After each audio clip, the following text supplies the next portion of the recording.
안녕하십니까. 매일신문 뉴스 한송입니다. 첫 소식입니다. 불볕더위가 갈수록 기세를 더하고 있습니다. 지난 20일에는 대구와 경북 지역에 폭염경보가 발효된 가운데 26일에는 경북 영주와 경산 등 38도를 웃도는 곳도 있었습니다. 폭염으로 전국이 달아오른 가운데 26일 경북 영주 부성면이 낮 최고 기온 38.7도를 기록했습니다. 경북에선 영주에 이어 경산 하양읍이 38.4도까지 올랐습니다. 경산 하양읍 자동 기상관측 장비는 지난 24일 올해 낮 최고 기온인 39.7도를 측정했으며 이는 올해 전국 최고를 기록했습니다. 이날 대구의 낮 최고 기온 36.2도를 비롯해 경북 포항이 36.4도, 영덕 36.1도, 경주 35.5도, 영천 36도까지 올랐습니다. 무더위로 대구의 공원, 아파트 관리사무실, 정비업체 등 야외 근로자를 사용하는 업체 중에는 오후 휴식 시간을 취한 곳도 있었습니다. 대구기상대에 따르면 현재까지 대구와 경북 구미, 포항, 경주, 문경 등 19개 지역은 폭염경보가, 경북 울진, 영양, 봉화에는 폭염주의보가 내려진 상태입니다. 대구시가 계약심사제 운영으로 올 상반기 동안 92억 원의 예산 절감 효과를 거둔 것으로 나타났습니다. 대구시는 행정 낭비와 사업 시행착오를 사전에 막기 위해 일상감사와 계약심사 제도를 시행해 올 상반기 예산 92억 원가량을 절감했습니다. 이는 심사를 요청한 금액 1,581억 원의 5.8%에 이르는 수치입니다. 계약 형태별로는 공사에 82억 원, 용역 5억 2천만 원, 물품에서 4억 8천만 원가량을 각각 절감했습니다. 시는 재정 운영 효율을 높이기 위해 일정 규모 이상의 사업을 대상으로 원가 산정 적정 여부, 공법 타당성 등을 사전에 정밀 분석하고 심사에 입찰하는 계약 심사 제도를 2008년 11월부터 도입해 운영하고 있습니다. 또 지난해 7월부터 사후감사로는 시정하기 어려운 주요 사업의 경우 이를 집행하기 전에 시행하는 일상감사를 병행 실시하고 있습니다. 연일 폭염이 지속되면서 전력 사용이 급증하고 있는데요. 8월에는 상황이 더 악화될 것으로 예상됩니다. 정부는 안전성 논란에 휘말려 있는 고리원전 1호기의 재가동 필요성을 강조하고 나섰습니다. 폭염으로 전력 수요가 급증하자 정부도 전력 확보에 비상이 걸렸습니다. 홍서구 지식경제부 장관은 출입기자들과 만난 자리에서 국민들에게 전기 절약에 나서줄 것을 당부했습니다. 홍 장관은 8월 10일 이후에는 전력 부족 사태가 더욱 악화될 것으로 예상된다며 정전 사고 이후 안전성 문제로 운행이 중단된 고리원전 1호기의 재가동 필요성을 언급했습니다.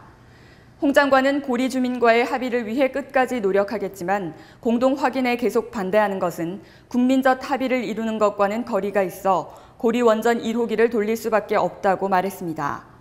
또 전력 수요를 조정하는 비용이 하루에 30억가량 들고 블랙아웃이 발생할 수 있는 상황까지 고려하면 이를 돈으로 환산할 수 없다며 다음 달 13일부터 고리 1호기의 화력이 100% 나오게 하려면 늦어도 다음 달 3일에 가동해야 한다고 설명했습니다. 포항 역사상 가장 큰 국제행사인 제10회 아시아태평양 도시서미트에 막이 올랐습니다. 저탄소 녹색 성장을 위한 도시 네트워크 구축을 주제로 참가 도시들 간의 정책과 사례를 공유하는 시간을 가집니다. 아시아태평양 지역 도시 간 상호 이해와 협력을 위한 제10회 아시아태평양 도시서미트가 26일 포항에서 개막됐습니다. 포항에서 역대 가장 큰 규모의 국제행사로 4일간 치러지는 이번 회의에는 10개국 23개 도시와 유엔 산하 2개의 국제기구, 올해 가입 예정인 중국 장사시 대표 등 150여 명이 참석했습니다.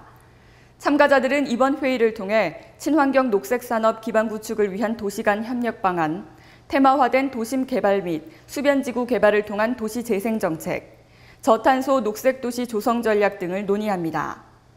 회의 기간 포항시는 동빈 운하건설 등을 통한 도심 활성화와 녹색 도시 조성 사업 및 친환경 명품 도시 건설 등 포항의 도심 재생 전략을 주제로 발표합니다. 특히 환동해 경제허브 구축 등 포항의 환경 친화적인 도시 재생 프로젝트를 전파하는 기회로 활용할 예정입니다. 전국의 싸움소들이 모여 열전을 벌이는 청도 소싸움 경기에 출전하는 싸움소들의 상금은 얼마나 될까요? 조사 결과 상금 랭킹 10위 안에 드는 싸움소들은 평균 1,030만 원의 상금을 받는 것으로 나타났습니다. 청도 공영사업공사에 따르면 올해 상반기 가장 많은 상금을 받은 소는 장룡으로 모두 1,187만 원을 받은 것으로 나타났습니다. 장룡은 경기 일수 6일에 6전 전승을 기록하며 출전수당 600만 원과 승리상금 300만 원, 연승상금 287만 원을 받았습니다. 상금 랭킹 1위부터 7위까지의 싸움소들이 1,000만 원이 넘는 상금을 받았으며 상금 랭킹 10위 안에 드는 싸움소들의 평균 상금은 1,030만 원으로 나타났습니다. 청도 상설소 싸움 경기에는 모두 160마리의 싸움소가 출전하고 있으며 출전 수당은 체급별로 1회 50만 원에서 100만 원까지 지급되는 등 체급과 실력 등급에 따라 출전 수당과 상금이 달라집니다.